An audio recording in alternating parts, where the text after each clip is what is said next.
Hey guys, it's Brian here, and welcome to episode 66 of our Liverpool Career Mode series. In today's episode, we have 3 games for you as usual. I will be getting the squad report to you guys in next episode. I decided to wait a little bit just to kind of get the season going, get some stats in there, and also get a little bit of the development of the players. So, people asking for the squad report in the last episode, it will not be in this episode. We'll have it in next episode for you. But in this one, we're going to take a look here. You can see the group stage set up for the EuroLeague.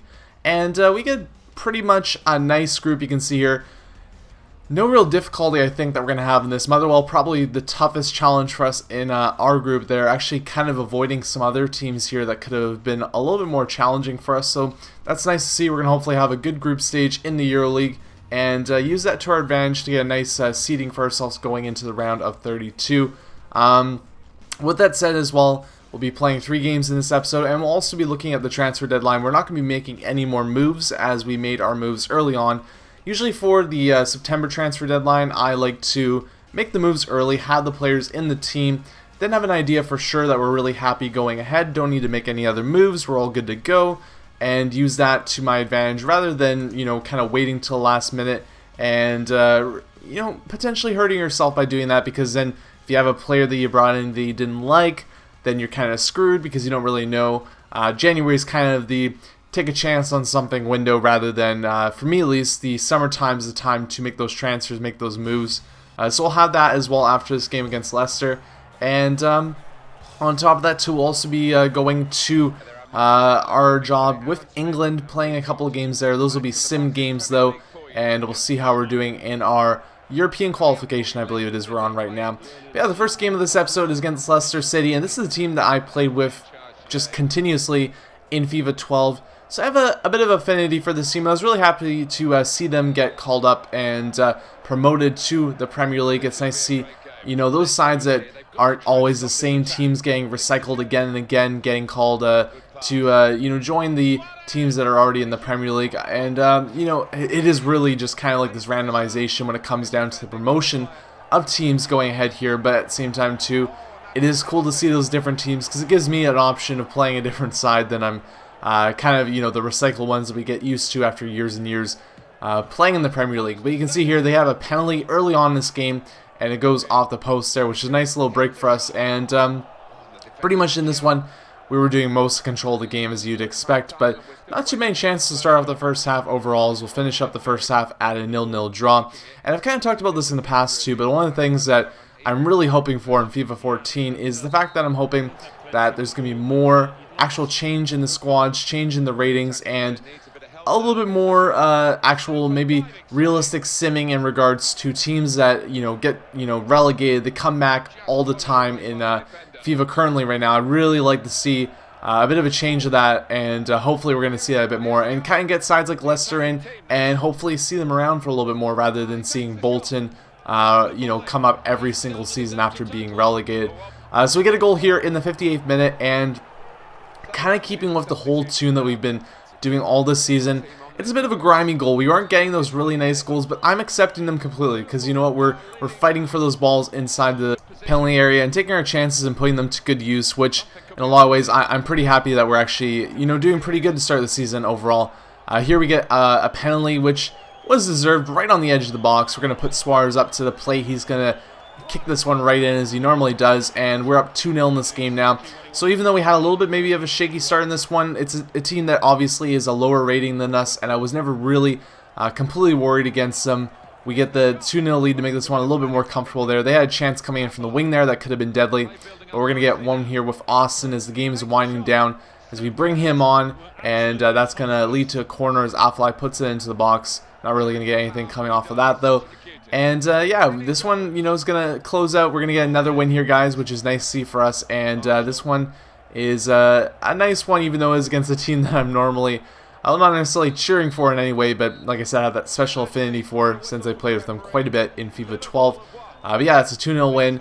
And getting a clean sheet for Leno too, which is nice to see. But overall, really awesome start to the season so far. I feel very comfortable with the team. I talked about this last season where it was kind of like just had that absolutely horrible start that really shot us in the foot going into the season. And, you know, as we brought those players in from the transfers in January last season, I definitely felt the change in the team, and again, we brought in some extra players and continue to kind of make the team that much more fortified going ahead. So I'm very excited to see how we can do in the EuroLeague and in the cup ties that we're going to be facing in as well, also in the league as well. And the best part I'm very excited for is because we've kind of maybe shrunk our squad down a little bit too.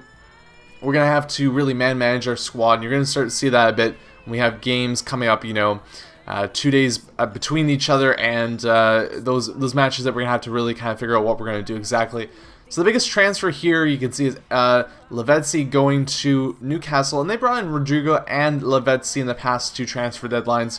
So I'm going to miss this. I really don't feel like they have done this, but very well they could have had some sort of takeover on the team where they got a lot more money into the squad. But yeah, Newcastle are going to be interesting to see, because I know Lavezzi is a little bit older, but that's another very strong player for them, and be interested to see how they do, because we also give them Quartes as well. That wasn't a massive transfer, but very good center back for the team as well. And that's one of my favorite things to see. Is I remember in FIFA 12 for myself, Wayne Rooney moved to Fulham, I believe, and they started becoming a squad that wasn't necessarily fighting in the top 4, but they were constantly in that top 6, top 7 zone.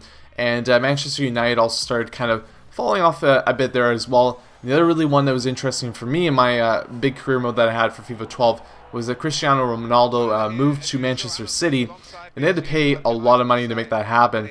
But when they did that, they also had to send other players out, and then he started getting older, and it wasn't as good for the team, and they really actually struggled. They got to the point where they were kind of middle of the table team. So we're getting to the point now where I'm excited to see how these things are going to start to play out, how our team is going to start, really racking up. Because each season goes by, I think we're going to make our squad better, but how are the other teams going to manage? And, I think like Southampton is one of those sides that when we gave them Zaha, they really seemed to be, clicking at full stride last season. I'm interested to see how they're going to do now going ahead here.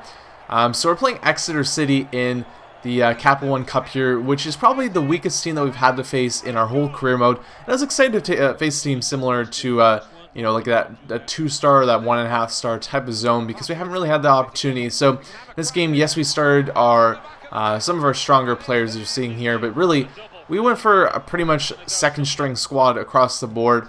And yes, we left some of those players out, but like Mayuka instead of Suarez playing there, and Shelby getting the chance. I think we also had Asamoah playing at the back there, and Robinson and Flanagan. So a lot of those players that really don't get the chance, trying to keep everybody happy too.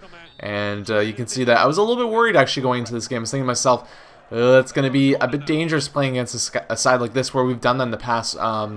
But at the same time too, we didn't have that much of a struggle, and the toughest opportunity that was faced there was that one right there, where Forte, who actually was getting the start for our goalkeeper instead of Leno, he didn't have to make a save there, but he actually had a pretty good game. He got the clean sheet in this one, so happy to see him do well in this. And you can see Mayuka there getting a nice goal to kind of really put the bow on this one. And there's the best tackle of the game, as it was pretty much a kick right to the chest. No penalty there as we got to the ball first. And we beat Exeter City 3-0. So very confident, very cool, and collected win for us. There's a really good look at kind of the players that we're using. A lot of players that haven't really had that much time playing in the squad. So nice mix up there, switching up the team a bit, and getting to see some of those other players that we don't play with as much, but giving them the opportunity to see what they can do. And depending on the game that we have against, or the matchup that we have in the next round of the Capital One Cup, I'll try and continue to play with Forte, and we'll see how that goes going ahead here. But yeah, we have our European qualifiers here, as you can see, as we played against Sweden, got a draw there. And then against Slovenia, we got a 1-0 lead, and then a penalty there for Ashley Young. He gets another one away, and we won this one 2-0. So I decided not to play in these games, just to keep the career mode going in the Liverpool aspect. But you can see we're very comfortable there in our European qualifying, which is good for us. And we'll move on to the last game of this episode as we play against Bolton here. And like I said, one of those teams that just keeps popping back. And I mean, it's not the end of the world. I just get really sad, actually. Like, Cardiff City was at last season, and it was almost immediate to me that I realized that they were not winning any games. And I was thinking to myself, they're going to go down. And I looked at the championship, that is, and the teams that were, you know, kind of slated probably to come back up in Bolton were right up there. I think I forget, I think it was Wigan as well that were in that type of zone as well. And it kind of comes down to the point where you're thinking to yourself, it's just going to be the same teams all the time. So it was good, like I said, to see Leicester get their way up, but at the same time too, I know Bolton is a team that got relegated going into FIFA 13, but they got moved up promotion, then they got relegated, and then got promotion once again. So they're kind of riding the carousel of the FIFA simulation, if you want to call it that. I just like to see, like I said, a little bit more in the aspect of, hey, you went down, you know, QPR is going to go down, and I assume that they're not going to be able to come up for quite some time. I think they're going to go through a lot of struggles in regards to that. Be interesting to see that dismantling of teams, and, you know, a lot less of like, oh, well, we went down, but we don't have to do anything to our squad to, you know, meet these needs. Especially if it's your team going into relegation, I'd love to see the real, you know, maybe you get fired, obviously, but if you don't get fired, they say to you, hey, you need to cut the wage bill by this much, and you're pretty much screwed in a lot of ways. Here, though, in the 38th minute, we tie up the game. Mayuka, again, who's really starting to look like a really great buy for us, as he's played great in the games that he has played, and I'm not, you know, going to be putting him ahead of Suarez in any way, but he's still done a fantastic job of really just kind of putting his way in there, and I'm starting to realize that his abilities to finish are fantastic. We're going to be able to use him as that second striker, and if we need to, as a winger as well. And he really seems like when it's his turn to take a chance in the box, he's not missing, and he's not losing any opportunity to put balls away there into the net. So for us, I'm really happy about that, because that gives us a very solid second option for us in regards to having another striker that can score a lot of goals. And here's a chance for Suarez that nearly goes in there, but you can see Mayuka here working the ball around, finds Suarez, he takes a shot. It's another save there by Bogdan. And this second half kind of turns into what was a very close game the first half to something that was a little bit more back and forth. And here's another chance. Raheem Sterling takes a shot, and that's the other thing too that I'm very happy with. The team offensively has been doing a lot better, and Daniel Agger nearly has a chance there to put that one away. I get a little bit antsy on the shot there by Merkel, and that could have been something there. But like I said, Mayuka really, he's got something special going on here. He gets another goal for us, and really happy, like I said, with that signing. Not too much money to put away in that signing too. And the cherry on the cake, look at his moves here as he gets through the defense of Bolton, gives the ball to Suarez. He has a little bit of work to do, but that is pretty much all Mayuka as well. So 2 goals and assists for Mayuka in this game, and that's a lot to be happy for from that guy there. And we're actually going to get one more here too as Suarez comes in. He takes a chance. It's going to be saved by Bogdan. I believe it's this one right here, as we have the little glitch going on where we don't see the player, but somehow that usually ends up being terrible for me. But Asamoah, who is yet to score a goal for us, I believe, gets his first one there and hugs Danny Pacheco, the invisible player. But yeah, like, a game that looked very close for us. We are able to turn around, actually get 4 straight goals, and they almost came back here, but they got an offside call. But we're really padding that goal differential too, which is nice to see. And we get the win out of this one, guys, which is pretty nice as well. That's going to be it for this episode, guys. As I said, the squad report will be in next episode, as I'll be taking a look at that after our games we have. We'll be playing Motherwell in the EuroLeague and also have a matchup against Manchester United, which will be nice to see as well. But until then, guys, I hope you enjoyed this episode, and we'll be back with episode 67 in the near future. And also a slight note to make as well. I'm planning to do a little bit more of the live stream stuff again, as YouTube has now given me the option to do YouTube live streaming through Elgato, which is kind of cool. So if you want to see Liverpool live streaming once again, let me know, and we can start working on that going ahead in the future, and make a date for that too. Thanks, guys, for watching. Tottenham Hotspur 2, Leicester City 1. So what do those results mean to the league table? At the top of the table remain Liverpool with 12 points. In second, Everton with 8 points. In third, West Bromwich Albion with 7 points. In fourth, Manchester United with 7 points. In fifth, Tottenham Hotspur with 7 points. In sixth, Southampton with 7 points. In seventh, Chelsea with 6 points. In eighth, Norwich City with 6 points.